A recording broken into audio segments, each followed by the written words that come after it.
welcome back to my channel. I am totally kind of wearing my therapist hat today. So I am excited to share in today's video a very special topic, which is on journaling and mental health. So please stay tuned for more. So this is actually part one on a series of videos that I'm planning to do on just talking about different writing exercises that I like to use when I'm journaling for mental health. So why should you even watch the rest of this video? You know, who am I to tell you what to do with your mental health and journaling?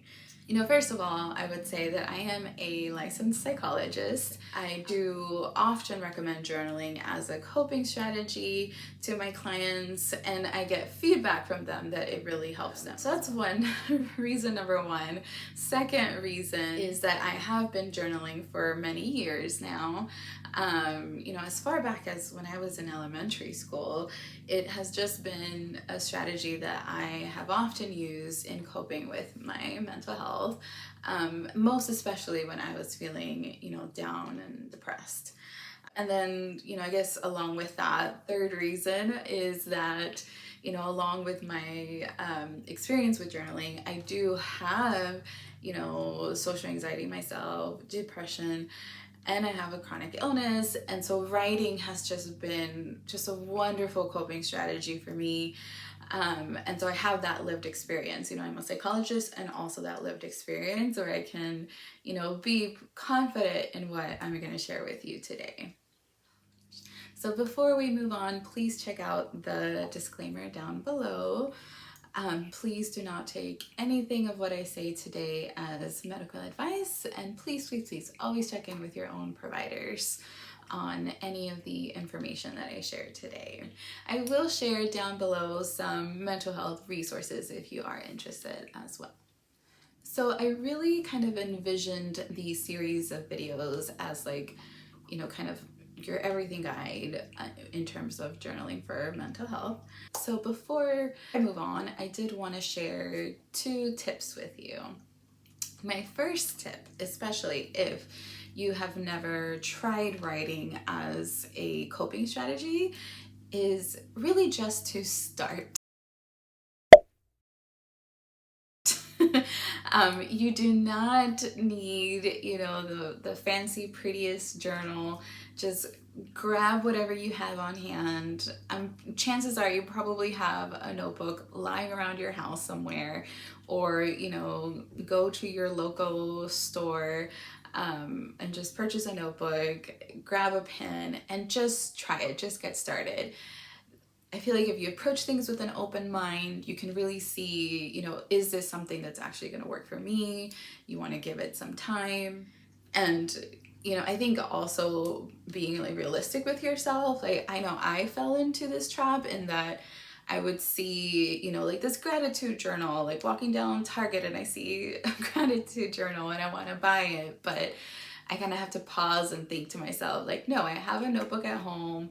Why don't I try to build the practice first before I go into purchasing this, you know, nice fancy gratitude journal. So this is not me throwing any shade on to gratitude journals. I'm just saying overall, like, just get started. That's my tip number 1. You know, my tip number 2 is to make sure you set the space and make sure you set the mood for writing.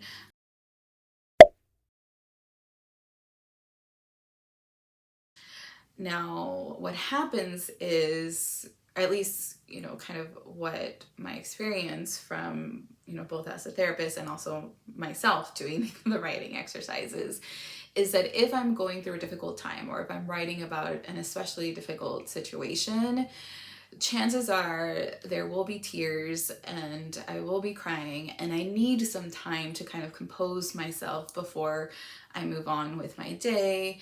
So, you know, I'm not journaling or writing, for example, in between sessions. You know, this is just using myself as an example, right? I journal and write at the end of the day when I know that I won't be interrupted.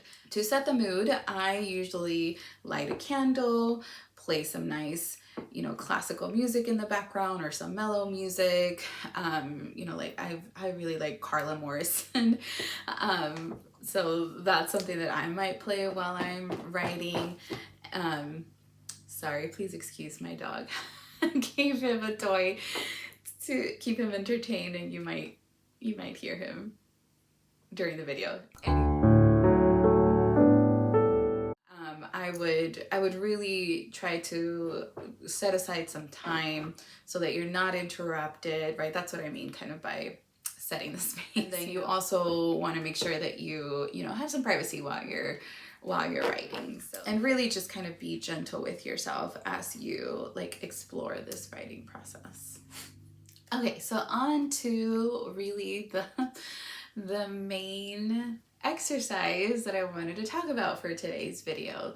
So you're gonna grab your pen and grab your notebook, and you're gonna write down and answer the following 4 questions.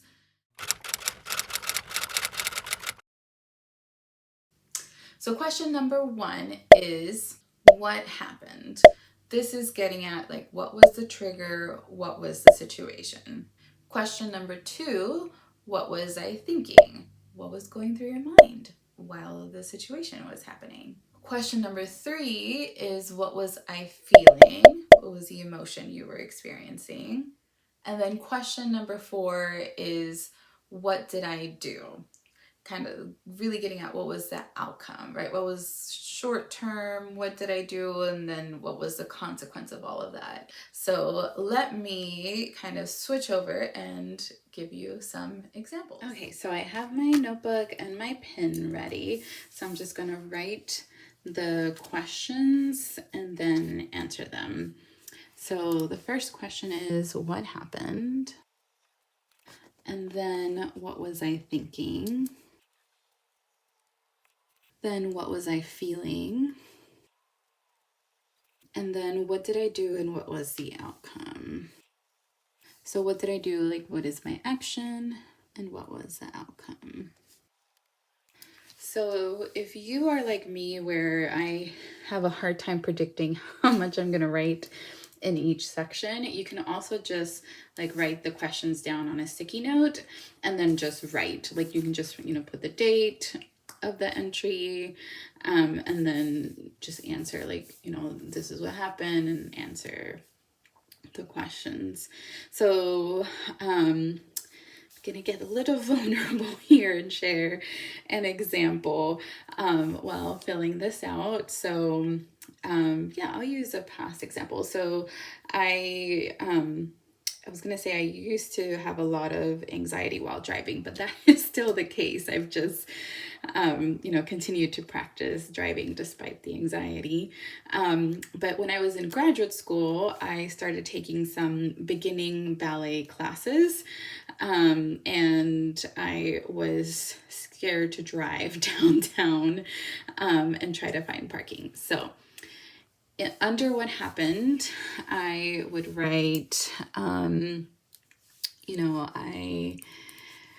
am taking a ballet class for the first time downtown, and I am not sure about the parking situation.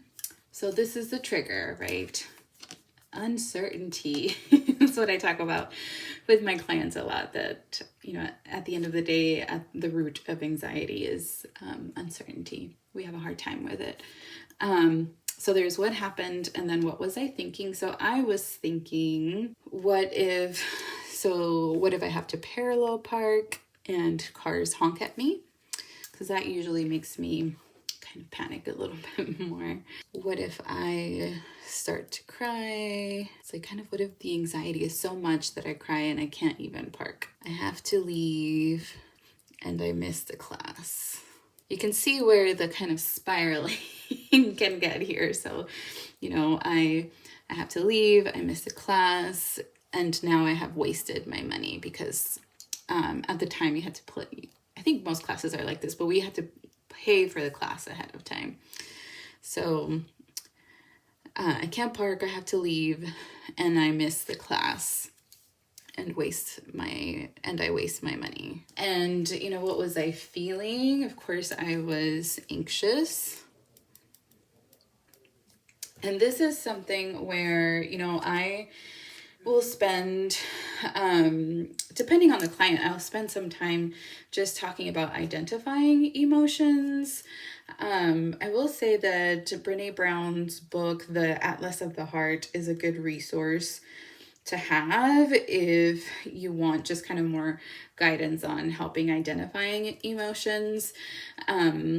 And I believe if you just Google feelings wheel, that you can find a free resource. If I'm able to link it down below, I'll put it in the description box. But if you Google feelings wheel, it'll show you like the wheel of the different emotions, and that can help you identify what you're feeling. I feel like most people can identify kind of like the common emotions, like, you know, sad, angry, mad, excited, happy. But beyond that, right, sometimes it's not that I'm mad, sometimes it's that I'm resentful.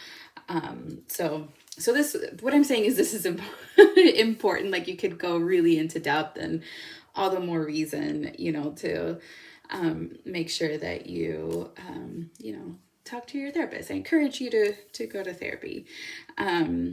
And then for this last part, you know, what did I do and what was the outcome? So in this situation is I actually did have to parallel park. So I can say I had to parallel park.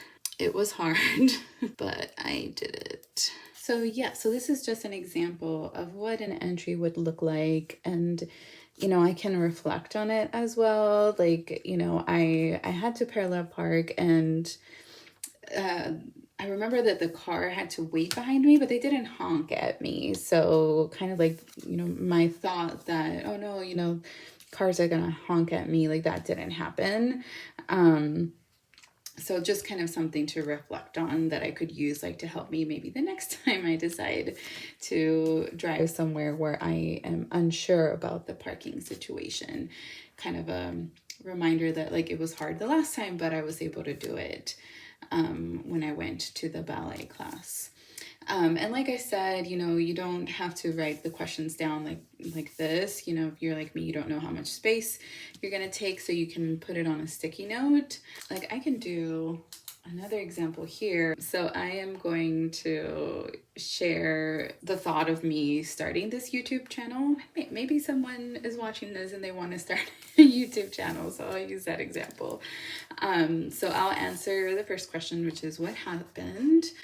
So I'll write, you know, my husband suggested I start my own YouTube channel. So that was what happened. And then what was I thinking? I immediately thought, no way. And who would want to watch my videos? And I'm sure I was thinking a lot more. For the sake of time, I will keep it simple. And then what was I feeling? I was so scared to put myself out there. So next is what did I do and what was the outcome? So eventually I decided to go for it because I wanted to build awareness of rheumatoid arthritis and mental health. So that's an example of how you can either write down the questions or just write it down kind of like this in an entry. And, you know, I'm keeping it short here for the sake of showing you in the video. But when I sit down to write, I mean, I timed myself the other day after I experienced just like a trigger for sadness, and I wrote for about an hour. So you do not have to do that, of course. That's just me processing kind of all the different pieces to this. Like, for example, in the what I was thinking piece of this, like, I could go on with the spiraling just write out like all the kind of spiral thoughts that I had.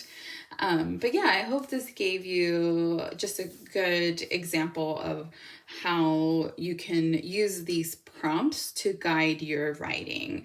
So in a moment, I will share, right, like the kind of 3 takeaways that you want out of completing this exercise. So there are 3 main things that you want to take away out of doing this writing exercise. So I would recommend that you give this a try, right? Like write down these 4 questions, practice writing it on a daily basis. And then, after you've done it for some time, like these are the 3 things that I want you to take away from this exercise. The first goal is that you are building an awareness of your triggers, the situations that lead to maybe some, intense emotion.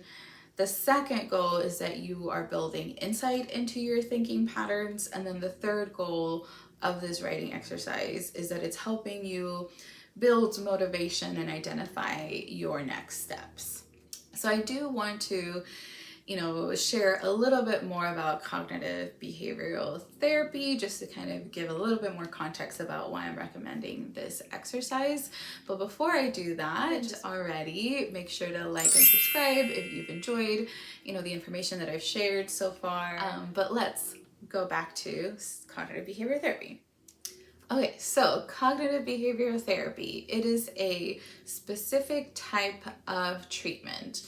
So for those of you who maybe don't have a lot of experience or are familiar with different types of treatment, there are many, therapeutic modalities out there. So there are things like acceptance and commitment therapy or dialectical behavioral therapy. And each style has like its evidence base for what it's most commonly used for. So for example, CBT is most commonly used for depression and anxiety. Dialectical behavioral therapy is used a lot to learn a lot of like distress tolerance techniques, maybe for clients who experience a lot of suicidal ideation. I use it a lot with like teenagers who self-harm or have suicidal thoughts. And then there's acceptance and commitment therapy, which is kind of like this third wave of treatment, and it's what I also gravitate to the most for clients who have OCD, in addition to exposure and response prevention. So that is a lot of information. Essentially, what I'm saying is that there are many styles and treatments available out there, and CBT is just one of them. And so the writing exercise that I am referring to today is heavily based on cognitive behavioral therapy. And cognitive behavioral therapy is essentially based on a model that indicates there's a bidirectional relationship between our thoughts, our feelings, and our actions. Here is a visual representation of the cognitive behavioral therapy model. In this example, you can see how, the situation is I was walking my dog, I saw a snake. That might trigger someone to feel scared and then have thoughts like, what if the snake bites me? Which lead to wanting to run back to the house. The immediate consequence is that sense of relief, but anxiety can get in the way if in the long run you decided to no longer go on walks. So, of course, all emotions are valid. So it's okay if you feel scared when you see a snake. It's just that, I tend to see people come into my office once that anxiety has gotten so high that now it is impacting their daily life. If we go back to, what the 3 goals out of this writing exercise are, that first goal is building awareness of our triggers. That is something that I will often spend maybe, one or two sessions with a client, really trying to get at, let's identify what the triggers are here. Because if you're not aware of the triggers, then it makes it really hard to kind of pick a coping strategy, or really hard to kind of be thoughtful about what coping strategy you're going to use. So you really, really that first step is building insight into yourself, and doing this writing exercise is going to help with that. It's going to help with identifying what those triggers are. Secondly, with identifying those triggers and those situations, it also helps you kind of identify, is the situation something that is under my control? A lot of times I find to myself when I'm speaking with clients, really coming back to, is this under my control? Because if it's not under my control, then it's pointless to sit here and try to problem solve the situation. On the other hand, if I am faced with a situation that maybe made me really anxious and I can problem solve it, then the next time maybe I can problem solve that, and kind of save myself from going into an anxiety spiral.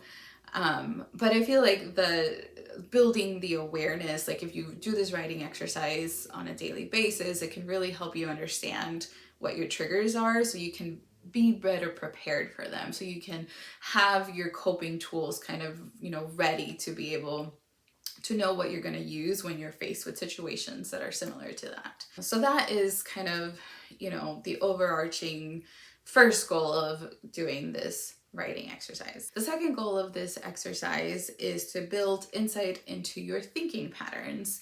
So writing this on a daily basis, again, can help you maybe recognize, wow, like I tend to be a very black and white thinker. So black and white thinking is one specific example of what I refer to as a thinking trap. And black and white thinking essentially says that you are maybe thinking it either is one way or the other, but there's no middle ground. A good example of this might be, say, like a teenager is in school, they get a B, and for them, that's like not good. It has to be an A, or I'm not doing enough. That's an example of black and white thinking. Writing these entries on a daily basis can help you see, what are the thinking patterns that I tend to run into. Again, this is something that I would work on with a client, on really identifying what are my thinking patterns. I also will call them sticky thoughts, because they are, like thoughts that get stuck on us that we can't shake off. So that's another word that I use for these like thinking trap thoughts that I refer to. But yeah, so it can help you understand, am I a black and white thinker? Or maybe I always think the worst of every situation. And then when I look at, what the outcome is, I realize, oh gosh, like I was thinking the worst in a situation, and that didn't even happen. So that would be kind of like the second goal that comes out of this writing exercise. And the third goal that comes out of this writing exercise is that it can also help you build motivation for next steps. So I can use myself as an example here. All throughout, I believe, like internship and postdoc, I was doing my writing, trying to process through some difficult times that I was going through. COVID happened in the middle of my internship, and it was a tough time. Things were hectic, and I would do all these entries, and at the end, when it came to like the outcome, would tell myself, I really need to go to therapy and talk through this with a psychologist. It took me a long time to actually initiate the process of starting therapy myself, but writing it down every day, at least it was kind of a way to hold myself accountable, and a way for me to kind of gently remind myself that yes, this is something that I want to do, but maybe I'm just not ready for it yet.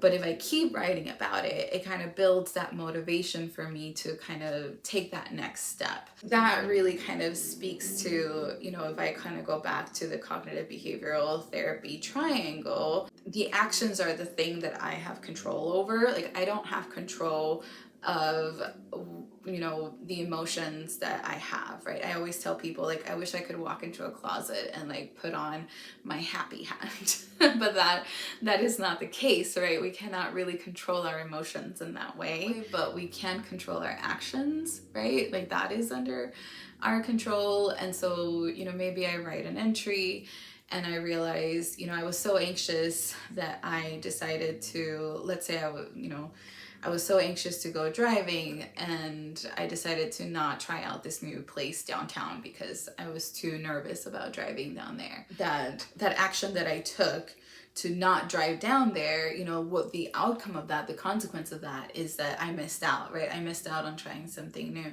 And I can write that and then hopefully kind of build that, like having that realization over time maybe can help me build the motivation. So you know what, next time I will try to challenge myself and actually go try this new place. But yeah, so that is the kind of third overarching goal in terms of what I want to get out of this writing exercise. So just to summarize, in today's video, we talked about one specific writing exercise that is based off of cognitive behavioral therapy, which is writing down these 4 questions and answering them, and, you know, really trying to commit to doing this on a daily basis. And what you want to get out of doing this writing exercise is identifying what your triggers are, identifying any unhelpful thought patterns, and identifying what your next steps are. But let me know, you know, in the comments below, what does your journaling and mental health journey look like, if you feel comfortable sharing, of course. And if you haven't already, make sure to like and subscribe, especially if you are looking forward to part 2 of my series, which will be, you know, me really talking about writing as a type of mindfulness exercise. So that is part 2 that will be coming up soon. But that is it for today. Thank you so much for watching, and I will see you in the next one.